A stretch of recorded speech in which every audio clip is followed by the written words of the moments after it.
armazenar, descartar xaropes, comprimidos, né? Podem até parecer tarefas fáceis, mas a forma como fazemos impacta diretamente na saúde e no meio ambiente, viu? Dependendo, inclusive, do local que a gente armazena o medicamento, pode ter variações consideráveis de temperatura e refletir no desempenho dele. Mas a gente vai aprender agora com quem sabe, viu? Meu convidado de agora é o Daniel Marcelos do Rosário. Ele é farmacêutico do Conselho Regional de Farmácia aqui do Espírito Santo. Eles que estão, inclusive, desenvolvendo uma atividade, um drive-thru para entrega de medicamentos, né, Adalberto? É isso aí, Fernanda. Até para dar um serviço aqui para o nosso ouvinte, essa ação do drive-thru de descarte de medicamentos, que é o que a gente vai abordar agora, começou hoje, né, terça-feira, dia 15, começou às 9 horas da manhã e vai até às 4 horas da tarde. Está acontecendo hoje e amanhã, na quarta-feira, dia 16 de abril. Aonde está acontecendo essa ação? Está acontecendo na própria sede do Conselho Regional de Farmácia do Espírito Santo, que fica em Jardim da Penha, na Avenida Anísio Fernandes Coelho, de número 104. E quem pode estar participando? Notícia boa, tá, gente? Porque a ação, ela é de graça, ela é aberta ao público. E nós temos alguns endereços dos pontos de coleta. Vou passar algum desses endereços aqui. Tem a própria sede do Conselho Regional de Farmácia, como eu disse. Tem a Multivix, no campo de Cariacica. O Centro Universitário Salesiano, que fica aqui no Forte São João, em Vitória. Na Faculdade Anhanguera, que fica na Avenida Governador, Rodovia José Jones dos Santos Neves, em Guarapari. E na Fafi, do meio-dia às 5 horas da tarde, que fica na Avenida Nossa Senhora da Penha, no Barro Vermelho, em Vitória. Então a ação que começou hoje, dia 15, vai acontecer também amanhã, no dia 16, Fernanda. E Daniel, bom dia para você. Oi, Fernanda, bom dia. Bom dia, Fernanda, bom dia, Adalberto, bom dia a todos os nossos ouvintes da CBN. Obrigada pela sua gentileza, viu? A gente está aqui, apoiando na divulgação dessa superação de vocês, né, de fazer o descarte correto de medicamentos, e eu vou começar lá do início. Como é que a gente compra e armazena adequadamente até chegar ao descarte? Vamos lá, né? Obrigado pela oportunidade. Todas as vezes que a dúvida for medicamento e a saúde da população, pode procurar seu farmacêutico de confiança, que ele vai te dar o melhor caminho, orientar o que fazer. Né? Após a compra do medicamento, né, a aquisição, se você pega nas unidades de saúde ou na farmácia cidadã, o melhor lugar de armazenar, normalmente a gente fala que tem que ser ou na sala, num lugar fechado, arejado, que não tenha muita variação de temperatura, seja ao abrigo da luz, tomar cuidado que não seja um lugar de fácil acesso para crianças, idosos fragilizados, ou os pets, né? Hoje em dia a gente tem muito pets nas casas, podem contaminar os pets, né? Então, evitar, né, cozinha e banheiro, né? Banheiro é um negócio que eu não consigo entender, né? Acho que a gente é muito levado pelos filmes americanos, que eles colocam os medicamentos no banheiro, na gavetinha do banheiro, e muita gente coloca medicamento no banheiro. Lá no banheiro tem muita variação de temperatura, umidade, tem a contaminação que pode ser do vaso na hora de dar descarga. É um lugar que não deve colocar. Na cozinha, o problema também é a variação de temperatura. A gente cozinha lá, tem coisa que ferve, então também tem o problema da umidade. Isso tudo pode interferir na qualidade do medicamento e ele perder a eficácia ou produzir alguma substância tóxica e intoxicar o paciente. Então, se eu não posso botar no banheiro nem na cozinha, onde é a sua sugestão? Na sala, né? Um lugar simples. Também pode ser na cabeceira da cama, né? Ou no móvel que você tem do lado da sua cama, que seja de fácil acesso, porque existem medicamentos que você toma de manhã, né? Vou dar um exemplo. Meus pais são 2 pessoas idosas dentro de casa. Hoje é muito comum o idoso tomar conta de outra pessoa idosa, né? Filho que toma conta dos pais, né? Que muitos, infelizmente, no Brasil, acaba decaindo sobre a mulher, na maioria das vezes. A mulher, que é a filha que não casou, ou algo desse tipo, ou leva para dentro de casa, ou tá lá, né? Na casa dos pais. E também tomam seus medicamentos, né? Eu acho interessante ter locais separados, né? Vou dar o exemplo da casa dos meus pais. A casa é duplex, os medicamentos da minha mãe ficam no quarto deles, que é no 2º andar, né? No móvel do lado da cama, que é arejado, que normalmente tem o abrigo da luz. E o do meu pai fica no móvel da sala, que é onde ele mais transita, né? Ele ainda costuma trabalhar no horários noturnos, então ele ainda trabalha e quando chega ele toma um medicamento. Tem que pensar também qual é a realidade de cada um. Mas os melhores lugares, sala, né, no móvel da sala, que não tem essa variação de temperatura, observar se no local bate sol ou não, né, é importante que não bata, e no quarto, nesse móvel do lado, que também tenha essas características. Tá, então tem que ser lugar de fácil acesso. Se tiver mais de uma pessoa dentro da casa tomando medicamento, é legal separar, né? Isso, separar, porque normalmente a gente faz caixinha de medicamentos, normalmente paciente idoso, bandejinhas, né? Voltando ao paciente idoso, que é a minha especialidade, que eu atendo muito paciente idoso no consultório farmacêutico, eu tenho anexo à farmácia, esses pacientes normalmente são polimedicados, tomam mais de 5 medicamentos, porque tem várias condições de doenças crônicas, né? Então, normalmente eles fazem a caixinha mesmo, né, com todos os medicamentos ali dentro. E para um não confundir e tomar um medicamento do outro, né?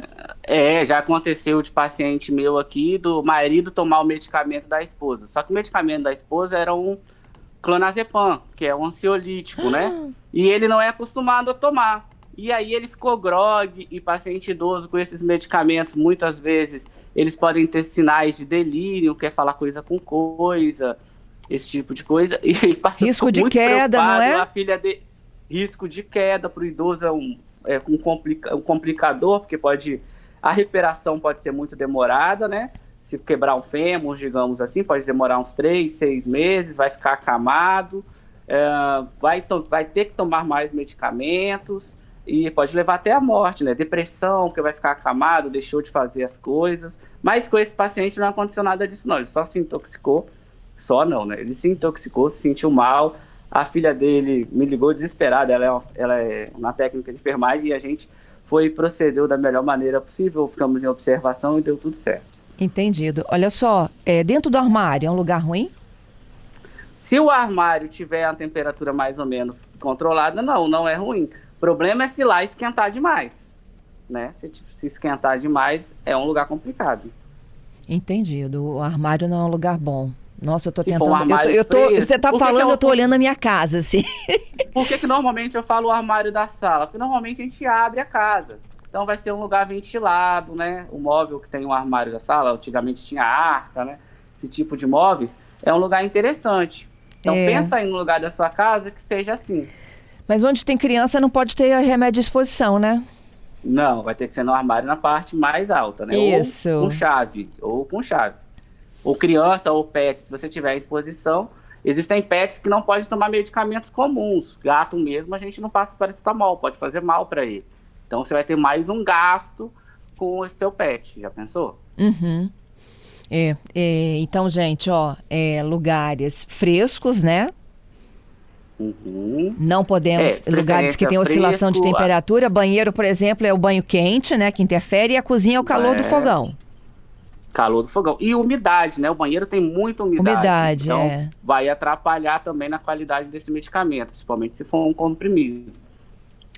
Daniel, com relação às datas de validade, tem tanto medicamento caro que a gente ainda fala assim, meu Deus, mas venceu semana passada. Então, assim, o brasileiro tem esse problema sério, né? Então, a gente precisa se atentar para o uso racional desses medicamentos. A gente, infelizmente, tem essa coisa de fazer farmacinhos em casa. Então, procure mais uma vez o farmacêutico, que muitas vezes a gente faz um serviço de organização dessa caixa. Então, a gente pega cada medicamento, escreve lá o nome, para que serve, a maneira de tomar, a data de validade. Esses medicamentos que sobrarem, não deveria estar sobrando. Mas, se você tem um analgésico em casa, esse tipo de coisa, se venceu, não tome. Porque se tem a data de validade ali, é o que o fabricante garante que vai fazer o efeito, que vai ter o efeito descrito em bula. Se venceu, você não vai poder reclamar depois se tiver algum efeito colateral para você, alguma intoxicação, você não deveria ter tomado. Uhum. Acontece muito também no Brasil, dermos cosméticos fora do Brasil, a validade é após aberto. Às vezes a gente pega uma caixinha de um dermocosmético, um filtro solar importado, de marca importada, vai estar lá do lado uma tampinha aberta e normalmente está escrito assim 12M, de 12 meses. Só que no Brasil a gente coloca essa data de validade. A Anvisa preconiza que tem que ter a data de validade. Então, se tiver vencido, e se você colocou lá a data que você abriu, você até pode usar se tiver dentro desses 12 meses, no caso do exemplo, você continuar usando. Um símbolozinho de uma tampa aberta escrito em meses. Aí a validade. Fora isso, se não tiver esse detalhe, aí é a data que está timbrada lá no medicamento, no dermocosmético. Uhum. Sobre isso aqui eu tenho uma dúvida. Por exemplo, geralmente não tem dia, tem mês, né? Vence em abril de 2025. Esse abril é o final de abril, não é o início de abril não, né? Final de abril.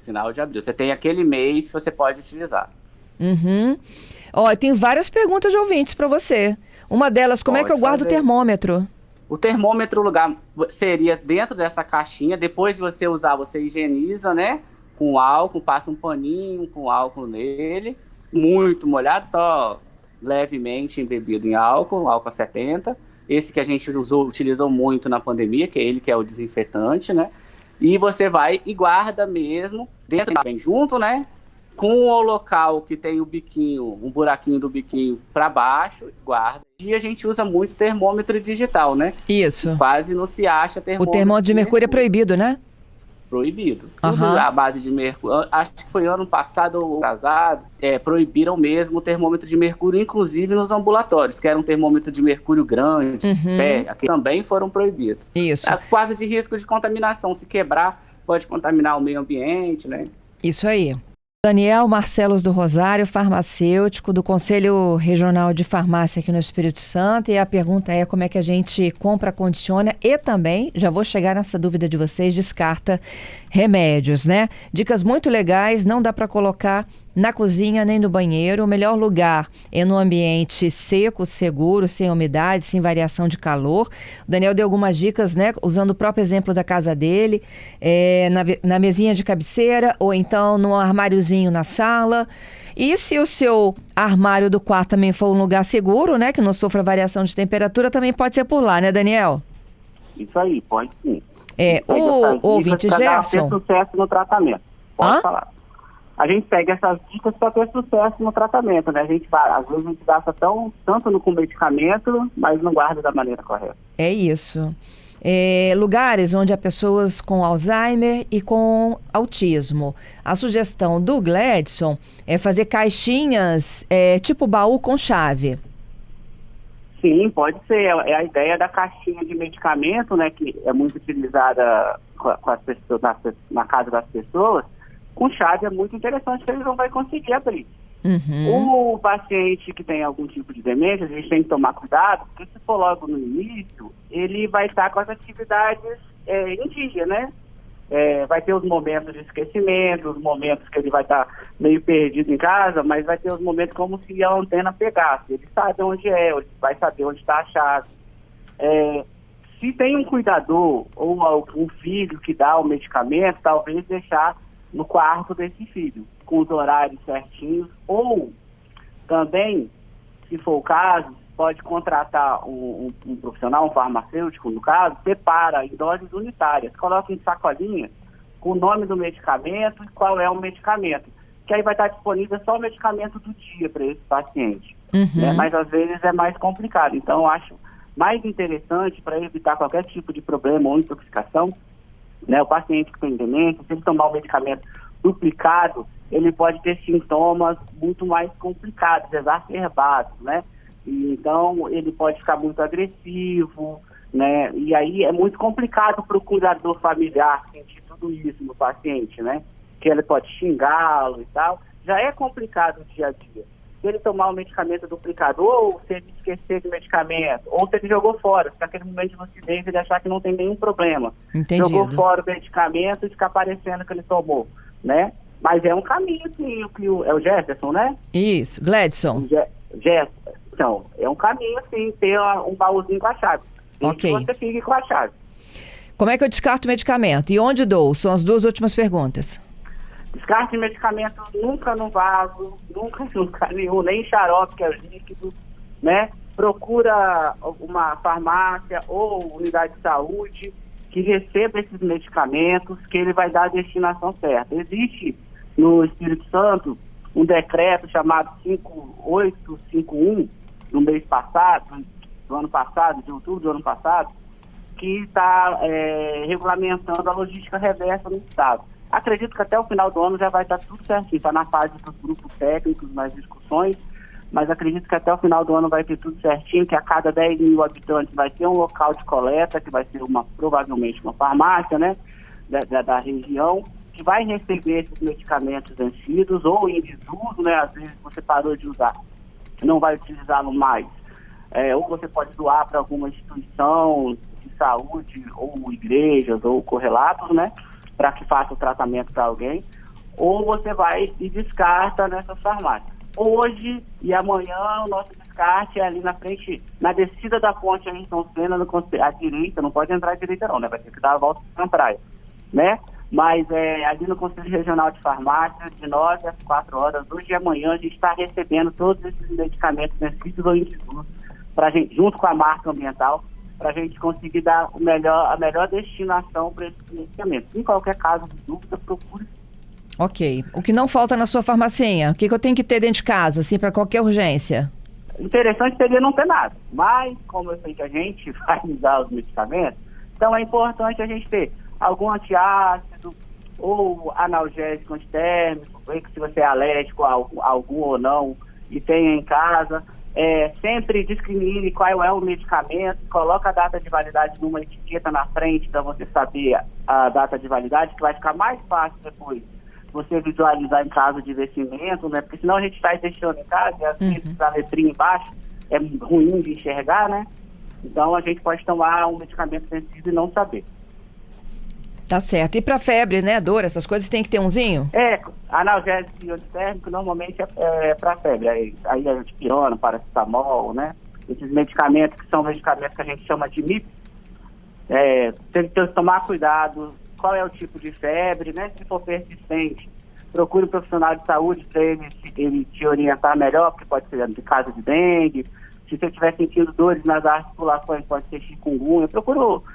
A farmácia é o estabelecimento de saúde mais acessível. E o farmacêutico lá vai conseguir te dar o encaminhamento para onde você deve. Se for só uma dor de cabeça episódica, você toma seu analgésico. Se for uma febre momentânea ali, né, coisas autolimitadas que a gente diz, né, conversa direitinho, que se for uma coisa aparentemente mais séria, no rastreio ali na conversa, a gente vai conseguir saber e vai te encaminhar para o serviço de saúde. Te agradeço, Daniel, muito, viu, pela gentileza e pela conversa. Tudo de bom para você. Tá certo, para você também. Ótima tarde para todos. Obrigada. Dia ainda, ótimo dia ainda. Isso aí. Até mais.